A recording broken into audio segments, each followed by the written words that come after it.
चलिए कि जैसा हम लोगों ने प्रीवियस क्लास में देखा था कि हम लोग फ्रैक्शन से कैसे परसेंटेज वैल्यू कन्वर्ट करेंगे, आज हम लोग उसी के आगे कंटिन्यू करते हैं कि हम लोग अगर हमें परसेंटेज वैल्यू दिया है तो हम लोग फ्रैक्शन वैल्यू पे कैसे आएंगे, इसके बारे में हम लोग आज आगे की क्लास में पढ़ते हैं।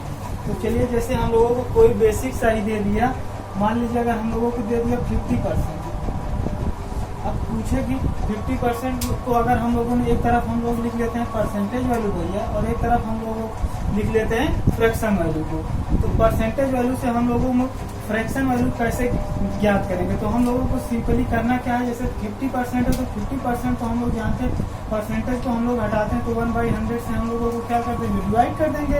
तो इधर से हम लोग कैलकुलेट कर लेंगे तो भैया कितना आ जाएगा आपका 3/20। इसी तरह से फिर हम लोग कुछ देखते हैं, जैसे मान लीजिए क्या कहते हैं 20% है। कुछ इम्पोर्टेंट हम यहाँ पे डिस्कस कर दे रहे हैं जो कि आपके एग्जाम के पॉइंट ऑफ व्यू से बहुत जरूरी है। अगर ये हमें डायरेक्ट वैल्यू ये सब याद रह जाती है तो हम लोगों को क्वेश्चन करने में स्पीड हमारी जल्दी आएगी। तो हम लोग देखते हैं जैसे इस तरह से हम लोग कन्वर्ट करेंगे, अगर इसको भी हम लोग इसी तरह से कन्वर्ट करेंगे तो 1/5 आएगा। अब हम सीधा जो कुछ इम्पोर्टेंट परसेंटेज वैल्यू से फ्रैक्शन वैल्यू हम लोगों को जाननी चाहिए उसको हम लोग यहाँ पे मेंशन कर दे रहे हैं। तो जैसे 20% की वैल्यू कितना होगी, 1/5 फ्रैक्शन वैल्यू होगी। इसी तरह हम लोग अगर 25% को देखो तो 25% की वैल्यू हो जाएगी 1/4। फिर इसी तरह से और अगर हम लोग कुछ इम्पोर्टेंट वैल्यू देखें, जैसे कभी कभी यूज आता है 40%, तो इस मीन्स कितना हो जाएगा 2/5। इसी तरह से अगर और हम लोग कुछ इम्पोर्टेंट वैल्यू देखें, जैसे हम लोग अगर ले लेते हैं 30%, इस मीन्स हो जाएगा 3/10। ये कुछ इम्पोर्टेंट वैल्यू है 1, 2, 3, 4 जिसका हम लोग यूज करेंगे एसआई और सीआई में, जब हम लोग सिंपल इंटरेस्ट और कंपाउंड इंटरेस्ट पढ़ेंगे। अगर ये चारों वैल्यू हमें डायरेक्टली याद रहेगी तो वहाँ पे हम लोग सवालों में टाइम कम लेते हुए अच्छे से आगे डिस्कस कर लेंगे। चलिए अब हम लोग देखते हैं परसेंटेज के कुछ टर्म्स। हमें बेसिकली 3 कंडीशन पता होनी चाहिए। अगर वो 3 कंडीशन हमें अच्छे से पता है तो आगे के सवाल एकदम सॉल्व करना आपका इजी हो जाएगा। तो कौन कौन से कंडीशन होते हैं अब हम बताते हैं।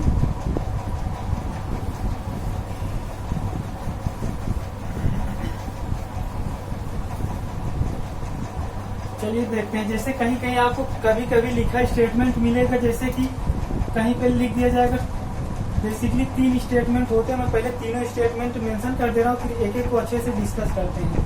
जैसे लिखा रहेगा कहीं पे कोई संख्या 20% है, सेकंड प्लेस पे लिखा रहता है कोई संख्या 20% मोर है, दैट मीन्स क्या होगा, अधिक है। और अधिक के सिंबल को हम लोग ऐसे ऊपर की ओर एरो बना देंगे, इसका मतलब 20% अधिक है। अब आगे ध्यान दीजिएगा, अगर जहां भी एरो ऊपर की ओर रहेगा मतलब अधिक है, और अगर डाउन की अगर नीचे की ओर रहेगा तो उसका मतलब कम है। जैसे थर्ड स्टेटमेंट आपको कभी कभी देखने को मिल जाएगा 20%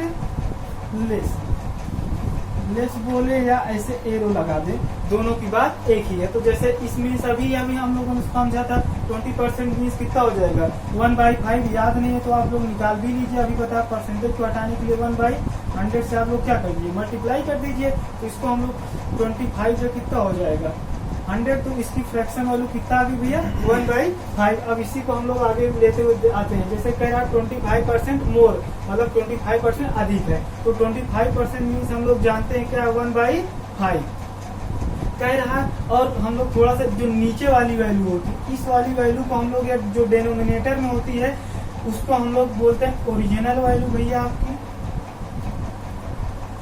ओरिजिनल वैल्यू।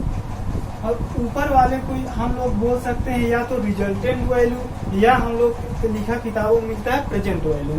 तो इसको हम लोग भी मान के चलते हैं, ये क्या है हमारा प्रेजेंट वैल्यू है, ठीक भैया। अब उसके बाद अब यहाँ पे स्टेटमेंट में कह रहा है 25% मोर मतलब ओरिजिनल मान हमारा, ओरिजिनल वैल्यू हमारी क्या थी भैया 5 थी। कह रहा है कि 5 से 1 अधिक, क्योंकि ओरिजिनल 5 है, और कह रहा है 20% मोर मतलब 5 से 1 ज्यादा। तो हमारी जो रिजल्ट वैल्यू आ जाएगी वो कितना हो जाएगी भैया 5 में 1 ऐड कर दो तो कितना हो जाएगा 6। ठीक, ये क्लियर हो गया होगा। अब आगे हम लोग देखते हैं, इसी तरह अगर आगे स्टेटमेंट में कह रहा है कि 20% लेस है, तो 20% मीन्स हम लोग डायरेक्टली अभी देख चुके हैं कितना होता है 1/5। कह रहा है कि ओरिजिनल तो आपकी ओरिजिनल वैल्यू कितना थी 5 थी, कह रहा है उससे 1 कम, मतलब जो रिजल्टिंग वैल्यू आई आपकी भैया कितना हो गई 4। अगर इन तीनों को स्टेटमेंट आप लोग अच्छे से समझ लो तो आप लोग एक स्क्रीनशॉट ले सकते हैं। अब आगे हम लोग इसको इरेज करते हैं।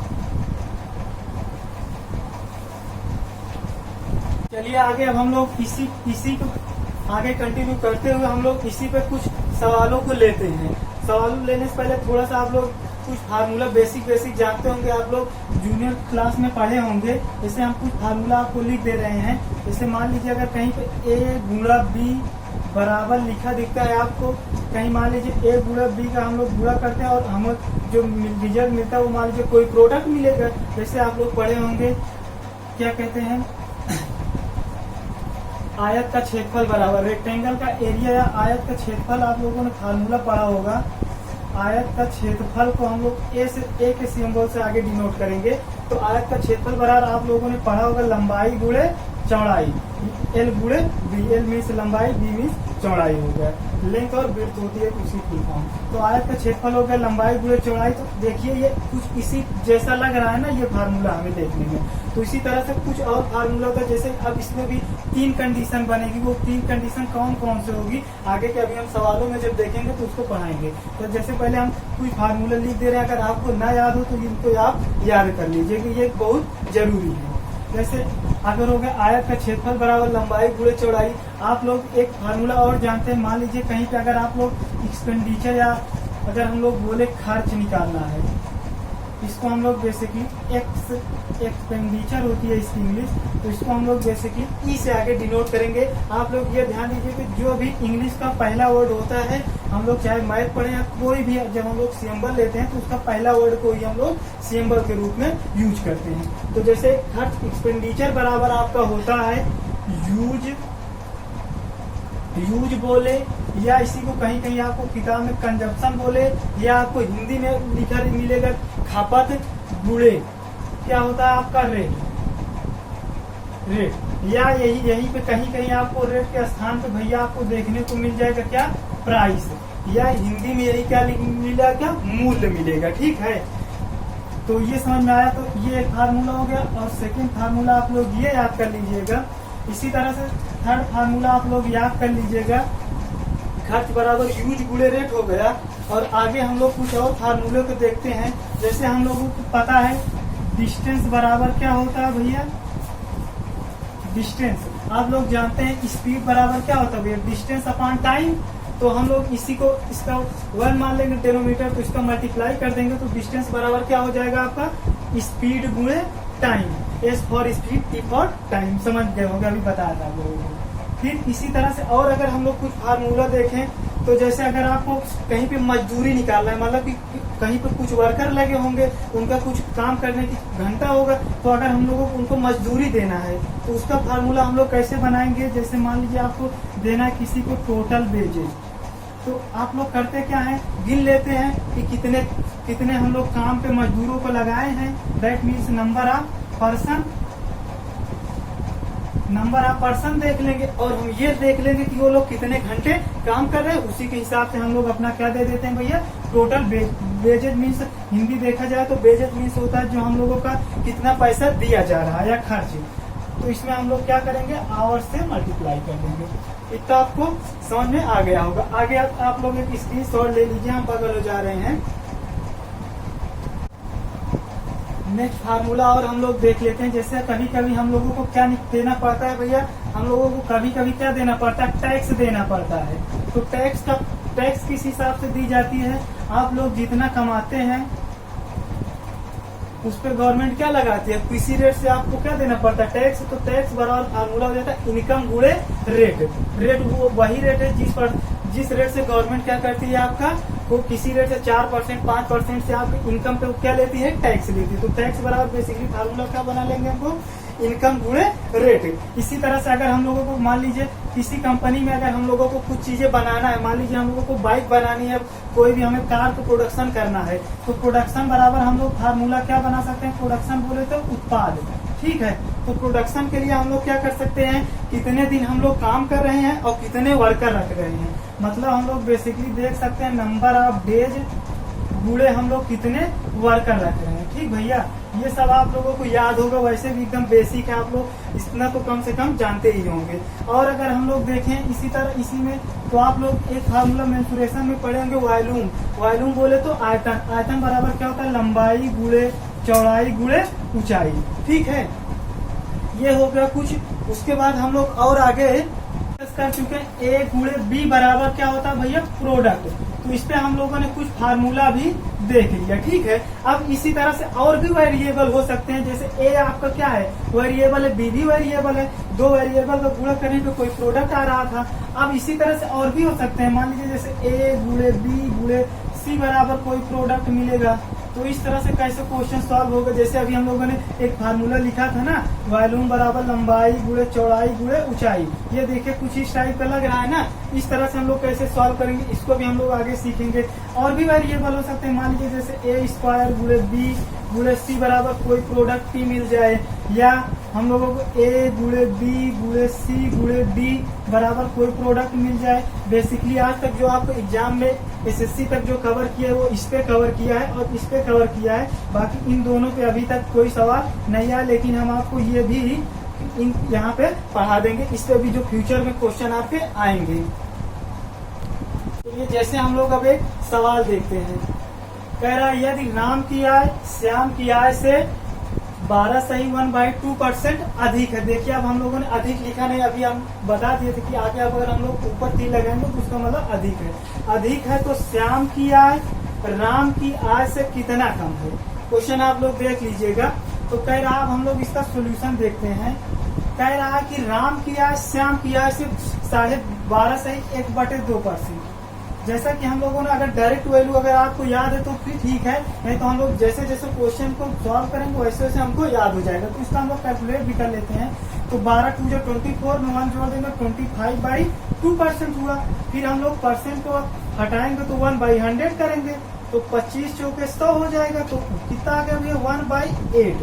कह रहा है कि इतना अधिक है, मतलब कि अगर हम लोग ये देखिए, कह रहा राम की आय श्याम की आय से, तो ये किसकी आय हो गई भैया, श्याम की आय। तो श्याम की आय कितनी हो गई, जहाँ पे का की दिख जाए मीन्स क्या है, उसी के पहले वाला नीचे है। जैसे कह रहा राम की आय श्याम की आय से, तो किस कहीं पे की और से जहाँ जहाँ साथ में दोनों दिखे समझ लीजिए वही नीचे वाला मान है। तो कह रहा श्याम की आय कितना हो गई 8, तो राम की आय कितनी हो जाएगी 1 ज्यादा, तो मतलब राम की आय आपकी कितनी हो जाएगी भैया 9। अब कह रहा है कि श्याम की आय राम की आय से कितना कम है, तो श्याम की आय कितना है 8 है और राम की आय कितना है 9 है, तो कितना कम है 1 कम है। किस पे कम है 9 पे, ध्यान दीजिएगा। ये इस तरह सवाल आते हैं।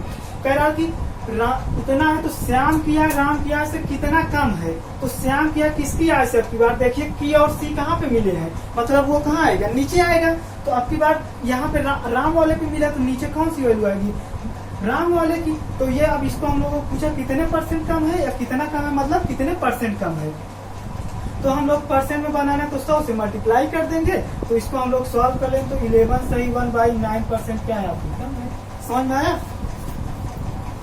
लोग आगे एक सवाल और देखते हैं। जैसे कि आप लोगों को सवाल दे कह रहा जब संख्या 10% घटाई जाती है तो परिणाम 27 है, तो संख्या बताओ। कह रहा कि संख्या 10% क्या की जाती है, घटाई जाती है। 10% मतलब क्या हुआ भैया 1/10। अब अगर आप लोग ये भी नहीं समझ पा रहे हैं तो आप लोग यहाँ इधर ऐसे बगल में देख लीजिए। 10% परसेंट को हटाएंगे 1/100, ये कट जाएगा तो कितना आ गया 1/10। कह रहा कि संख्या कितनी हो गई आपकी, ओरिजिनल वैल्यू आपकी कितनी आ गई भैया 10। कह रहा कितना घटाया जाता है, जब 10% घटाई जाती है तो रिजल्ट वैल्यू आपकी क्या आ जाएगी 9। और आपको सवाल में दिया देखिए परिणाम कितना आता है 27। तो 9 रेशियो की वैल्यू मतलब 9 रेशियो इसको बोले तो 9 की वैल्यू कितनी दी है 9 रेशियो। अगर हम लोग अगर यहाँ पे कोई वैल्यू या यूनिट नहीं लेते तो उसको हम लोग रेशियो टाइप मान लेते हैं। तो 9 रेशियो वैल्यू कितना सवाल में गिवन दिया है 27। तो 9 3 27। तो एक रेशियो की वैल्यू आपकी कितना आ गई 3। तो आपसे पूछे तो संख्या बताओ, मतलब संख्या क्या है ओरिजिनल वैल्यू क्या है 10 है, तो एक रेशियो की वैल्यू 3 है। तो ये इसको भी हम लोग अगर रेशियो लिखे यहाँ जो लिखे दोनों को बगल ये यूनिट सेम होनी चाहिए। अगर यहाँ x लिखे तो यहाँ भी x, यहाँ y तो यहाँ भी y। ठीक है। तो अगर अब हम लोगों को एक रेशियो की वैल्यू 3 आ गई तो 10 रेशियो की पूछा है तो 10 गुणे 3 मतलब ओरिजिनल संख्या हमारी क्या हो गई 30। तो यही हमारा क्या हो गया आंसर।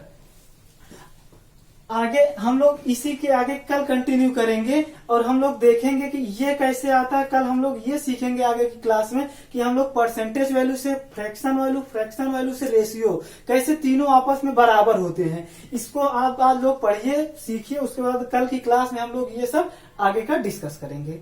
ओके।